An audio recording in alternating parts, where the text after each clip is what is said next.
आखिर मरते हुए कर्ण ने महादेव को क्या दिया? आखिर कौन सी वो शक्तिशाली चीज थी जो महादेव को कर्ण से लेने के लिए महाभारत युद्ध यानी कुरुक्षेत्र में आना पड़ा? दोस्तों, अगर अभी तक आपने हमारे चैनल को सब्सक्राइब नहीं किया है तो अवश्य कर ले। तो चलिए दोस्तों, अब करते हैं ज्ञान की बात।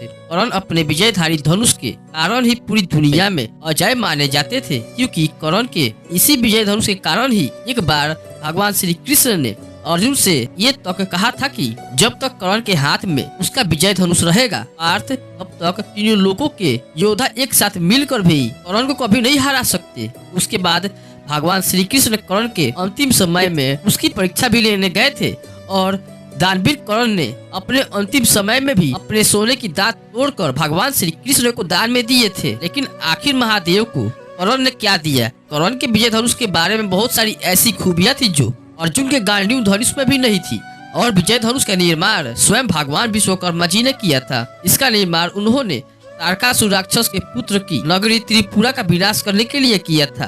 तब भगवान महादेव ने इस विजय धनुष पर अपना सुपतास्त्र चढ़ाकर राक्षसों का और उनकी त्रिपुरा नगरी का विनाश कर दिया था, और उस राक्षस के नगरी के विनाश के बाद भगवान शिव ने उस विजय धनुष को देवराज इंद्र को दे दिया, और देवराज इंद्र ने इस अद्भुत और शक्तिशाली धनुष को कई बार युद्ध में इस्तेमाल भी किया था, जहां उन्होंने असुरों और राक्षसों का विनाश किया। कहते हैं उस समय देवराज इंद्र से राक्षस इतना नहीं डरते थे जितना उनके विजय धनुष से डरते थे। इसके बहुत समय बाद क्षत्रियों ने भगवान परशुराम के पिता ऋषि जमदग्नि की हत्या कर दी थी। तब भगवान परशुराम ने पूरी पृथ्वी से क्षत्रियों का विनाश किया और क्षत्रहीन करने के लिए भी सौगंध खाई थी। ऐसे समय में भगवान शिव ने भगवान परशुराम को विजय धनुष स्वयं इंद्र से दिलवाया था। तब उसी शक्तिशाली धनुष के कारण ही भगवान परशुराम जी ने बिना किसी मदद के अकेले ही 21 बार पृथ्वी से क्षत्रियों से विहीन कर पाए थे। कर्ण भगवान परशुराम के ही सबसे प्यारे शिष्य थे, और भगवान परशुराम कर्ण जैसे शिष्य को धनुर्विद्या की शिक्षा देकर बहुत प्रसन्न हुए थे।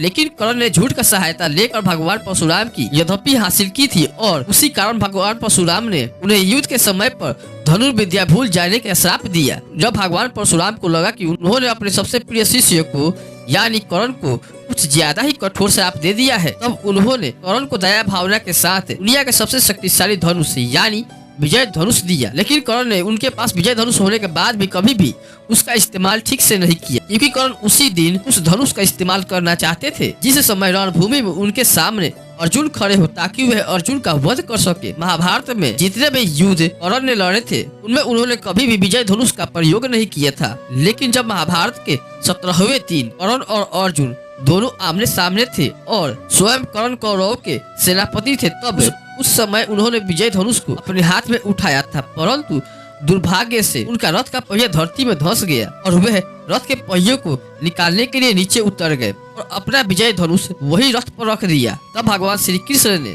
इस बात को जान लिया था कि यदि दोबारा कर्ण अपना विजय धनुष अपने हाथ में उठा लेंगे तो फिर अर्जुन हो या फिर कोई भी उनके लिए कर्ण को मार पाना बेहद ही मुश्किल हो जाएगा। इसी कारण उन्होंने अर्जुन को कर्ण को ललकारने के लिए कहा और फिर अर्जुन के हाथों कर्ण की मृत्यु हो गई। लेकिन इसी बीच जैसे ही भगवान परशुराम को कर्ण की मृत्यु के बारे में पता चला तो वह दौड़ते हुए कर्ण के पास आए और फूट फूट कर विलाप करने लगे और कहने लगे कि कर्ण, मेरे दिए हुए श्राप के कारण ही तुम्हारी विद्या तुमसे दूर हो गई, जिसके कारण आज तुम इस मृत्यु के द्वार पर पहुंच गए हो। हे कर्ण, मुझे तुम माफ कर देना और कृपया अपनी भाग्य से संधि कर लो और साथ ही अपने विजय धनुष को दोबारा से महादेव के चरणों में स्थापित कर दो, ताकि तुम्हारी तरह कोई महान योद्धा उस अस्त्र को प्राप्त कर सके। इसके बाद कर्ण बिना देरी करते हुए महादेव का स्मरण करते हैं और अपना विजय धनुष उनके चरणों में स्थापित कर देते हैं। जब कर्ण ने ऐसा किया तब महादेव ने खुशी से कर्ण को आशीर्वाद दिया, साथ ही ये भी कहा कि युगों युगों तक तुम्हारा नाम इस सृष्टि में फैलता ही रहेगा और बच्चे बच्चे के जुबान पर तुम्हारा नाम अवश्य होगा। कर्ण ने स्वयं महादेव को कुछ और नहीं बल्कि उनका विजय धनुष वापस दिया था। तो दोस्तों, उम्मीद करता हूँ ये जानकारी आप सबको अच्छी लगी होगी, और ये जानकारी अच्छी लगी हो तो वीडियो को लाइक करें, चैनल को सब्सक्राइब करें, क्योंकि आपको ऐसा वीडियो हमेशा मिलता ही रहेगा। धन्यवाद।